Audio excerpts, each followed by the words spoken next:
الثامنة مساء بتوقيت الجزائر. أهلا بكم في نشرة الأخبار الرئيسية وهذه عناوينها. رئيس الجمهورية يجدد التزامه بتعزيز القدرة الشرائية للمواطن، ويؤكد تشجيع الاستثمار ومواصلة مسار استرجاع الأموال المنهوبة، ويبرز مواقف الجزائر تجاه عديد القضايا الدولية خلال اللقاء الإعلامي الدوري.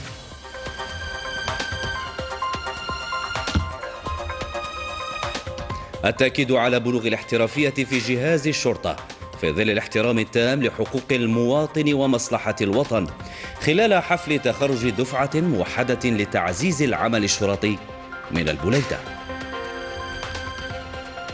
وفي معرض الإنتاج الجزائري جناح دائرة الإشارة وأنظمة المعلومات عتاد عصري وجاهزية لحماية الوطن من الحرب السبرانية.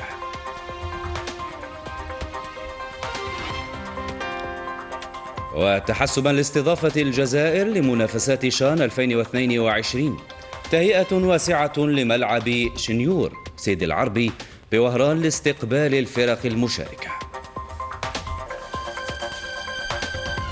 أهلا بكم. في المستهل أجرى رئيس الجمهورية السيد عبد المجيد تبون لقاء إعلاميا دوريا مع ممثلي وسائل الإعلام الوطنية، والذي تطرق فيه إلى ملفات الجبهة الاجتماعية والقضايا السياسية والاقتصادية والدبلوماسية.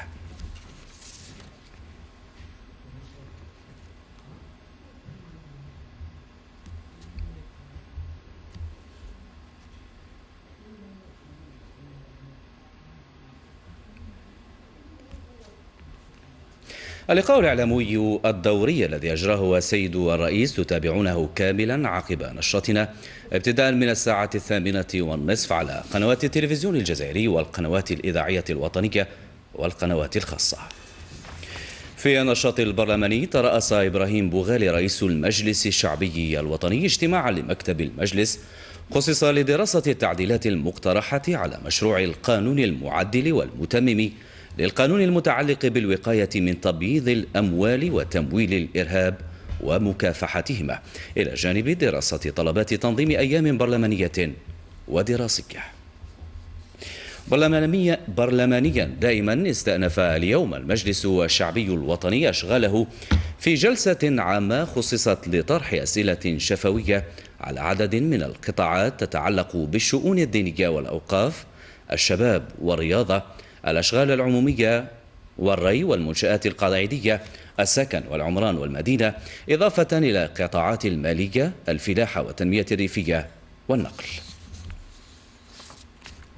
تعزز جهاز الشرطة بدفعات جديدة تخرجت اليوم من المدرسة التطبيقية للأمن الوطني عبد المجيد بوزبيد بالسمعة بالبليدة.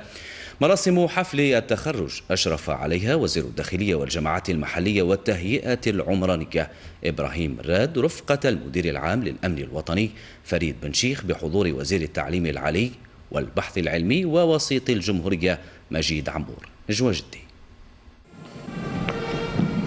باعتزاز وفخر كبيرين وفي غمرة الاحتفال بستينية الاستقلال، يتعزز جهاز الشرطة ب548 عونا للشرطة في دفعة موحدة تمثل طلبة مدارس الشرطة للسمعة عين البنيان لمسيلة وسطيف.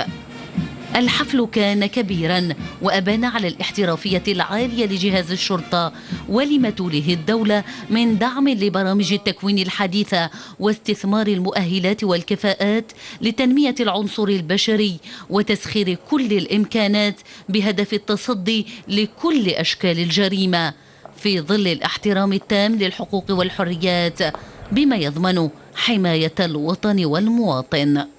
تلقت هذه الدفعات تكوينا نظريا وتطبيقيا طيلة 12 شهرا، بداية من الإعداد النفسي والتحضير البدني، ثم التكوين النظري في مختلف المعارف والعلوم الشرطية، وصولا إلى التكوين التطبيقي على مستوى المصالح النشطة بأمن الولايات والوحدات الجمهورية للأمن. احترافية وجاهزية عالية عكستها العروض المقدمة من المتخرجين.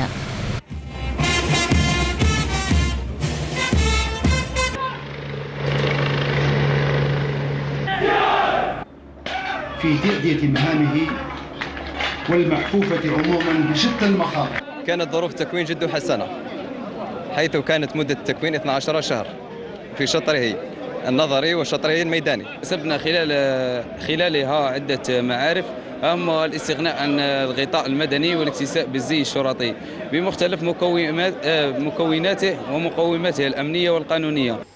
الدفعة المتخرجة حملت اسم شهيد الواجب الوطني المحقق الرئيسي للشرطة عطلة عبد اللطيف الذي سقط شهيدا في اعتداء إرهابي سنة 96 وتم تكريم عائلته. نشكر كاع السلطات اللي يوقفوا، ما نساوش ولادهم. شو نقول لك، ما قدرتش نعبر واش كاين، ما قدرتش تعبير، ما كنتش نستنى فيه، من الحمد لله. الحفل تزامن أيضا مع اختتام دورات التكوين المتخصص لفائدة أعوان عدة فئات منها قياس القامة والدراجين وسواق المركبات التابعين للمديرية العامة لإدارة السجون وإعادة الإدماج. في إطار مكافحة الإرهاب وبفضل جهود قوات الجيش الوطني الشعبي، سلم إرهابي نفسه أمس للسلطات العسكرية بالقطاع العمليات ببرج باجي مختار بالناحية العسكرية السادسة. ويتعلق الأمر بالإرهابي مهري مالعينين المدعو أيمن الذي التحق بالجماعات الإرهابية الناشطة في منطقة الساحل سنة 2016. الإرهابي كان بحوزته مسدس رشاش من نوع كلاشنيكوف، مخزنا ذخيرة 52 طلقة من عيار 7.62 في 39 ملم، جهاز إرسال واستقبال من نوع موتورولا MT 9000. هذه النتائج الإيجابية المحققة تشهد على مدى تحكم قواتنا المسلحة في تنفيذ مهامها بكل فعالية واحترافية قصد بسط الأمن والسكينة عبر كامل ربوع الوطن. إلى فعاليات معرض الإنتاج الجزائري والذي يرسخ للكفاءة والنجاعة الإنتاجية ضمن أهداف النموذج الاقتصادي الجديد طبقا لتوجيهات رئيس الجمهورية، حيث تبرز الصناعات العسكرية كقاطرة للاقتصاد الوطني. ونقف في النشرة عند القفزة النوعية التي حققتها دائرة الإشارة وأنظمة المعلومات السبرانية والحرب الإلكترونية. في هذا الروبورتاج مع عبد الجبار بن يحيى. الحروب الإلكترونية السبرانية معارك بلا ذخيرة يمكنها أن تطيح بدول وتخرب أنظمة قائمة وتغرق أمما في الفوضى.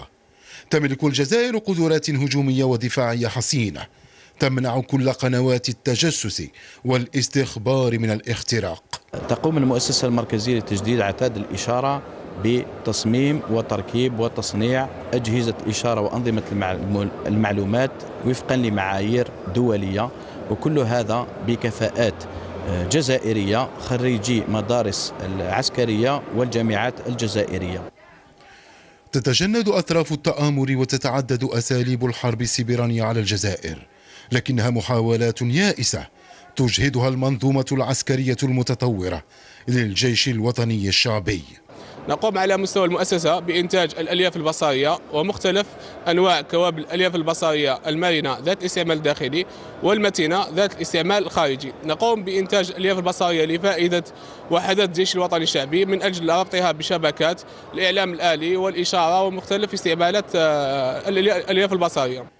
يتحكم الجيش الوطني الشعبي في آخر التكنولوجيات الحديثة التي تؤسس لقاعدة ذات حداثة في مجال الاتصالات تتوفر على تقنيات عالية الدقة من الجيل الرابع وتجهيزات حساسة ومنظومة التخاطب الداخلي، كمحطة الألياف البصرية هاته بقدرة 10 جيجا بايت في الثانية، الأسرع في الإرسال والاستقبال المكثف. نقوم بتكوين الأفراد التقنيين المتواجدين على مستوى الجيش الوطني الشعبي في تقنية التلحيم اليدوي للمركبات الإلكترونية، وذلك حسب المعايير العالمية IPC A610.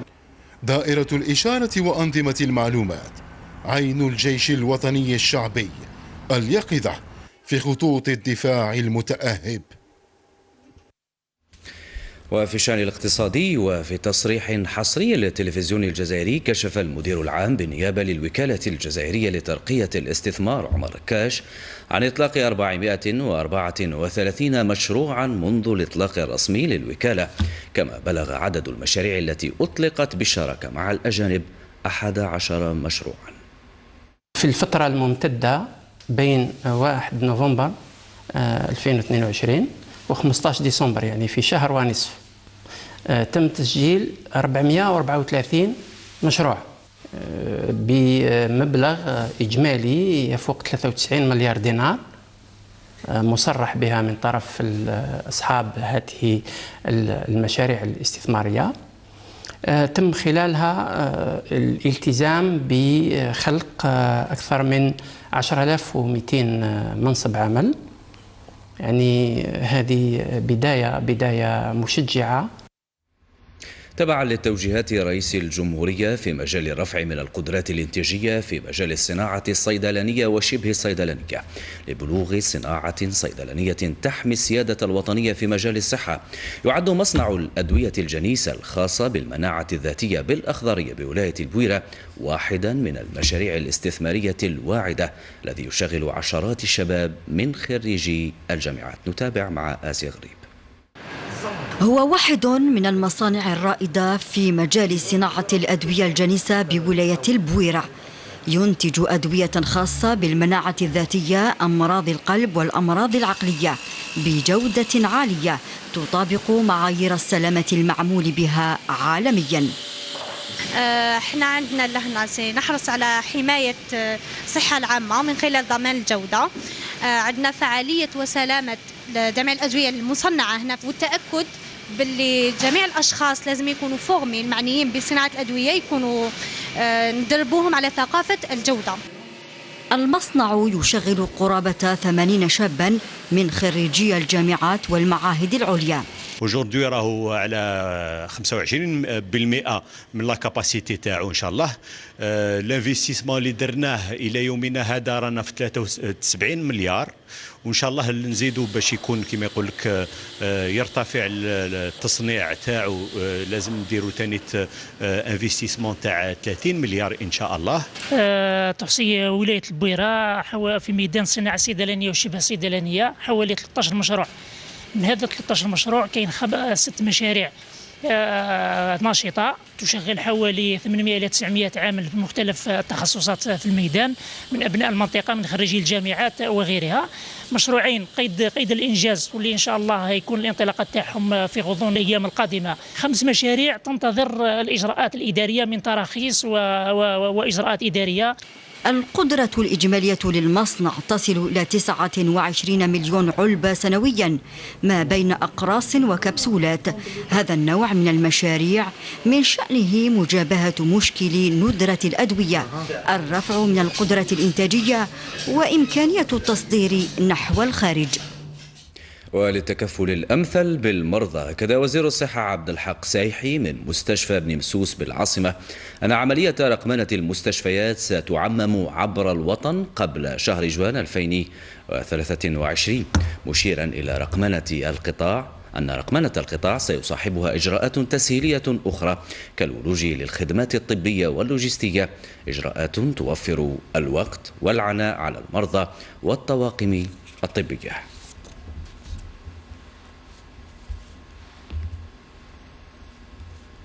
تبعا لتوجيهات رئيس الجمهورية القاضية بتعزيز برامج التكفل بانشغالات الفئات الهشة وحمايتها وتمكينها اقتصاديا من خلال دعم إسهامات الخلايا الجوارية في الجهد التنموي عبر الوطن، أكدت اليوم وزيرة التضامن الوطني والأسرة وقضايا المرأة في أشغال اللقاء الوطني حول دور الخلايا الجوارية للتضامن المنظم بقصر المؤتمرات عبد اللطيف رحال، أكدت على تعزيز جهود تحقيق تكافؤ الفرص والإدماج الاقتصادي. نجوى قريقة.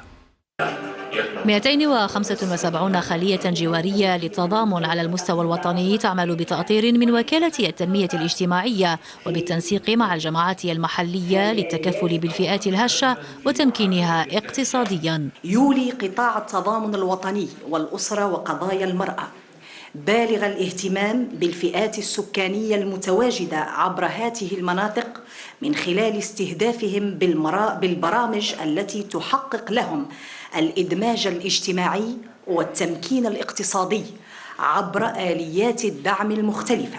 تم التأكيد خلال إنجاز هذه العملية على التحديد الدقيق للاحتياجات التنموية ذات الأولوية والتي لها الأثر المباشر في تحسين ظروف المعيشة للساكنة. وتعمل وزارة التضامن الوطني على مرافقة ودعم الخلايا الجوارية وتأطيرها ضمن برنامج مشترك مع صندوق الأمم المتحدة للسكان. إيمانا منه في تحقيق الرفاهية والعدالة وضمان الصحة للجميع، يسعى صندوق الأمم المتحدة للسكان إلى دعم كل الجهود والمبادرات والاستراتيجيات الوطنية في هذا المجال. من أهم مهام الخلايا الجوارية للتضامن مرافقة الفئات المحرومة والجمعيات وإحصاء الأشخاص والمناطق المعزولة. تعمل الخلايا الجوارية دائما بالتنسيق مع السلطات المحلية وشركاء والفاعلين في التكفل بالفئات الهشة، كما تعمل على اقتراح مشاريع قابلة للدمج تحت إطار التنمية المحلية. نقوم أول حاجة بتحقيق اجتماعي، معاينة، تسجيل الطلبات، ثم كل مختص راح يعمل حسب التخصص تاعو. ترافق الخلايا الجوارية للتضامن مختلف سياسات الدولة الرامية إلى التكفل بسكان المناطق المعزولة وفق البرامج التنموية المسطرة لها. تربويا ومع انتهاء الفصل الأول من السنة الدراسية وانطلاق العطلة الشتوية، استلم اليوم أولياء تل أبيب كشوف نقاط أبنائهم لامتحانات الفصل الأول في جميع الأطوار التعليمية وسط ارتياح للنتائج المسجلة.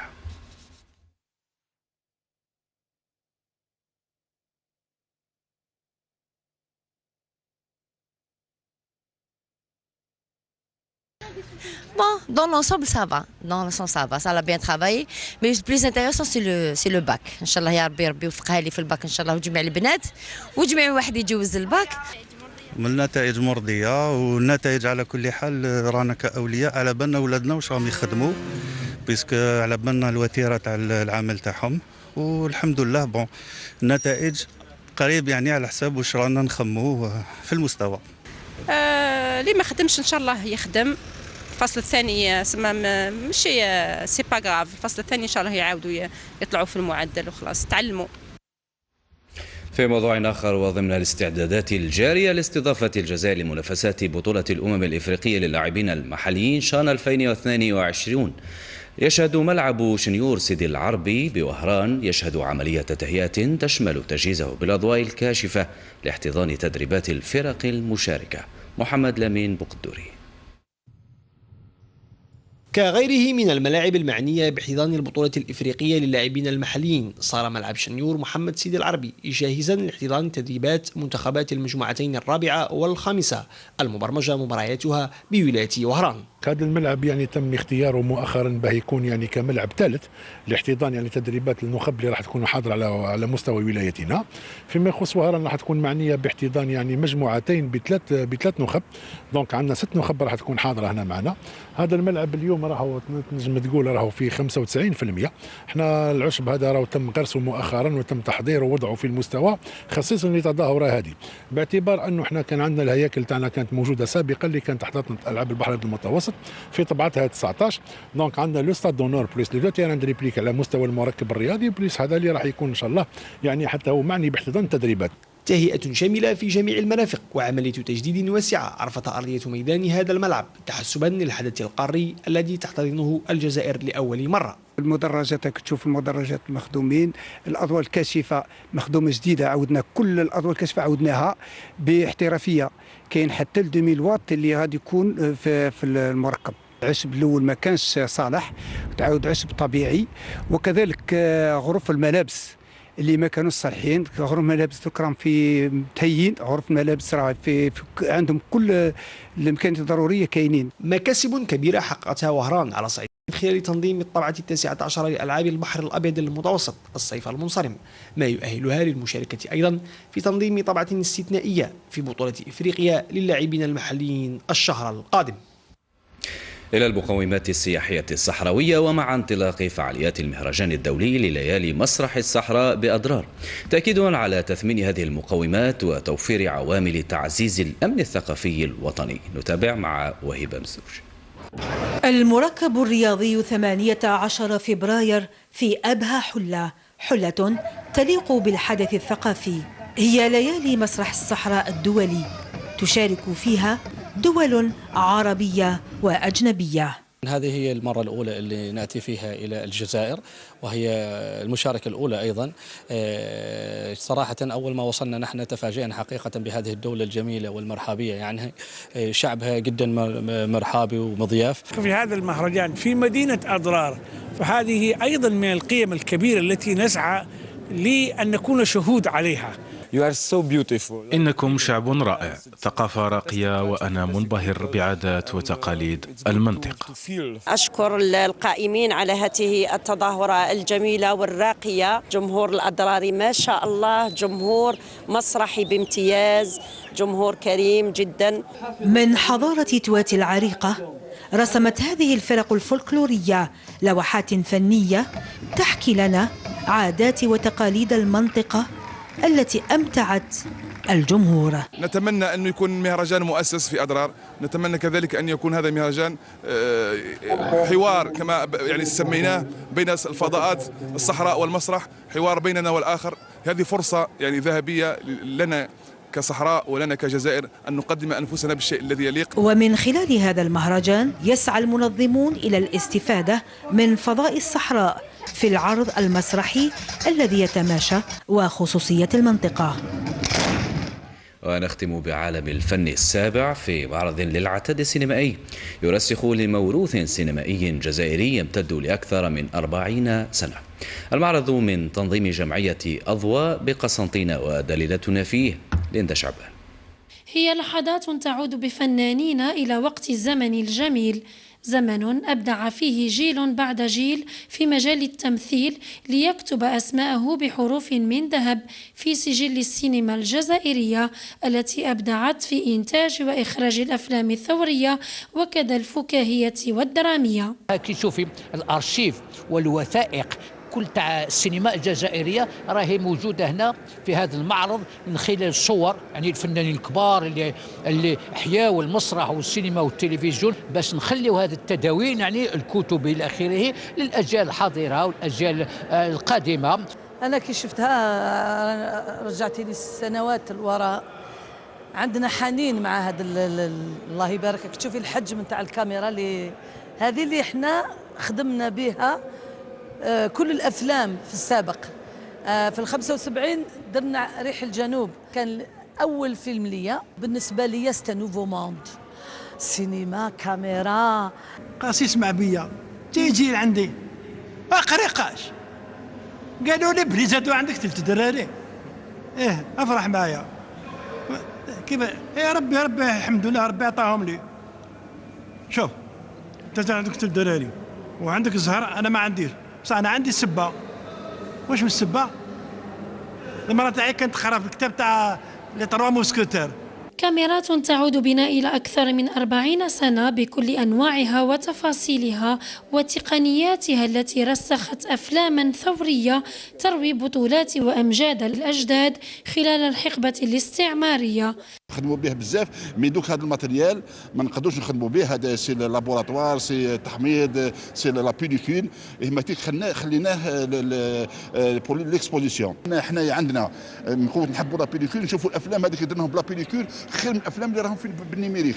تشوف لو بيوم لو باطون، العفيون والعصا، تشوف لي مارش تاعو والحطه تاعو، يخلعني في الفيلم هذاك شباب. نقول للمسؤولين بصفه عامه ان سارعوا لتوطين العمل السينمائي من أجل الوصول إلى رسم استراتيجية تعطي انطلاقة كبيرة للقطاع السينمائي في الجزائر. موروث ثقافي ثري ومتنوع تسعى من خلاله جمعية أضواء إلى الحفاظ عليه خدمة للقطاع السينمائي في بلادنا. وبالموروث الثقافي الهام للفن السابع نأتي إلى ختام نشرتنا للتذكير بعناوينها. رئيس الجمهورية يجدد التزامه بتعزيز القدرة الشرائية للمواطن، ويؤكد تشجيع الاستثمار ومواصلة مسار استرجاع الأموال المنهوبة، ويبرز مواقف الجزائر تجاه عديد القضايا الدولية خلال اللقاء الإعلامي الدوري.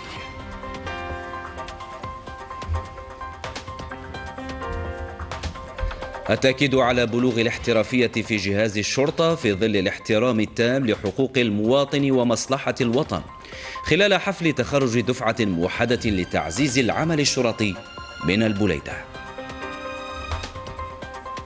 وفي معرض الإنتاج الجزائري جناح دائرة الإشارة وأنظمة المعلومات عتاد عصري وجاهزية لحماية الوطن من الحرب السبرانية.